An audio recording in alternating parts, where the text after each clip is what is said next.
Have you ever felt like you're just running on autopilot? Like your mind just has a mind of its own? Welcome to This Explainer. Today, we're unpacking Richard Rohr's genuinely fascinating insights into human consciousness. We're going to break down exactly how we view reality and, honestly, how we view our very selves. So we're going to kick things off by challenging how you experience your own mind every single day. I mean, are you really in control, or are your thoughts controlling you? It's kind of a wild thing to consider, right? Because most of us just operate under this confident assumption that we're the ones firmly driving the mental bus. But the reality, it's actually quite different. Rohr highlights this staggering statistic. Up to 90% of human thought is completely repetitive. And honestly, it's useless. Think about it for a second. How often are you just replaying a totally fake argument in the shower or looping those exact same anxieties over and over? We essentially just run on a few deep neural grooves. And this validates exactly why a radical shift in consciousness is so deeply needed if we're ever going to see reality clearly.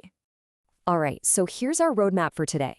We'll start with the calculating mind, explore the two functions of religion, contrast the true and false self, look at the practice of contemplation, and finally arrive at a transformed worldview.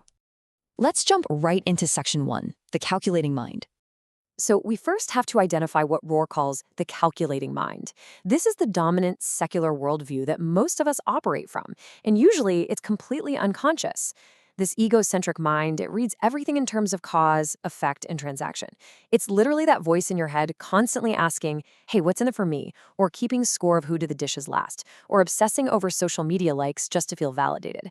It relentlessly defends this tiny private self and evaluates reality based entirely on short-term personal gain. Einstein famously pointed out that no problem can be solved by the same consciousness that caused it.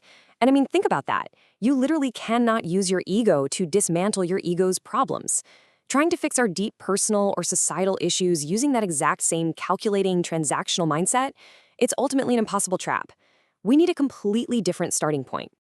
Moving right along to section 2, the two functions of religion.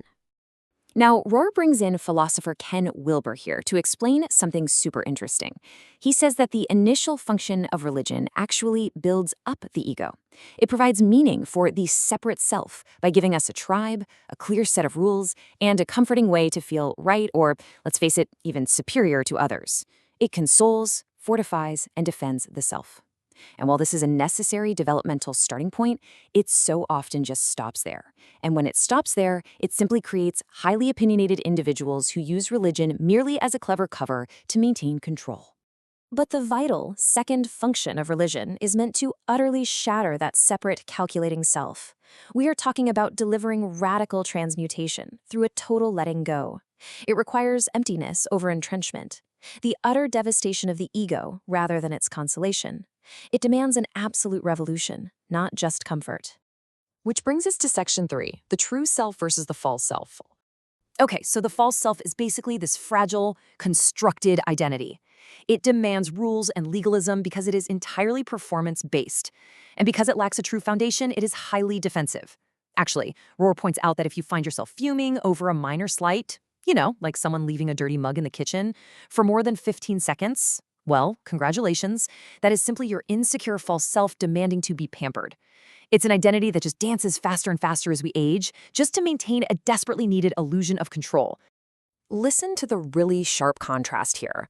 On one hand, you have this exhausting existence of performance, correctness, fragility, and anxiety. But on the other hand, the true self is an identity grounded in pure being, abundance, rest, and right relationship. It doesn't need to push the river because it knows it's already in the flow. It's a profound shift from this frantic need to be correct all the time to a peaceful state of deep connection. Let's look at section 4, the practice of contemplation. So the crucial question becomes, how do we actually make this shift in real life? Rohr defines contemplation not as reciting words to get something, like treating prayer as a functional tool to magically fix your problems. Instead, contemplation bypasses the calculating mind entirely. It's a non-dualistic way of seeing, meaning you stop immediately judging everything as good or bad, right or wrong, and you simply learn to be present to what is. You just step out of the mental grids and rest in pure being. You can actually try this right now using a highly effective visualization from Thomas Keating called the boat exercise. When you sit in silence, your mental garbage immediately rises up, right? But instead of attacking a thought or feeling, which actually just engages it and gives it more power, you just acknowledge it, name it without judgment, place it on an imaginary boat, and literally watch it float down the river of your mind. By doing this, you are observing your thoughts, not becoming them. You're effectively stepping out of your own way. But what if we don't consciously choose to let go? Well, if we stubbornly refuse to release control, life usually forces the issue. This is the painful way we learn. Unavoidable suffering, a massive failure, a deep humiliation, things you absolutely cannot fix or control, these painfully but necessarily strip away our illusions of control, forcing us to collapse back into the pure being we actually are. And that leads us to Section 5, a transformed worldview. When this profound inner shift from the false self to the true self finally occurs, it radically alters how you view the outside world. And this matters deeply because dropping the false self is kind of the ultimate cure for societal divisions. Living from the true self organically develops universal compassion. Arbitrary divisions of class and race become entirely secondary because you suddenly recognize the shared divine indwelling in absolutely everyone you meet. Instead of running on autopilot, you bring fresh, original responses to the present moment. This perfectly aligns with a beautiful realization from Mother Teresa.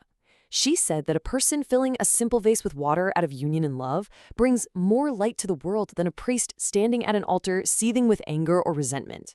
I mean, wow. It is never about what action is being performed. The transformative power lies entirely in who is doing the acting. Conversely, by remaining anchored in our true self, we avoid the root of true evil. Rohr points out that evil isn't just breaking a rule. It is objectively defined as absolute separation. Think about our modern world for a second. When people engineer their lives to be entirely isolated and autonomous, literally cutting off real human communion, they become capable of terrible harm, simply because they no longer see themselves as connected to the rest of humanity. So I want you to consider your own inner journey moving forward. Are you going to stay trapped in the exhausting performance of the calculating mind, letting those repetitive loops just dictate your reality? Or are you finally ready to sit by the river, watch those thoughts float away, and wake up to the profound freedom of the true self? The river is flowing. Are you going to get in?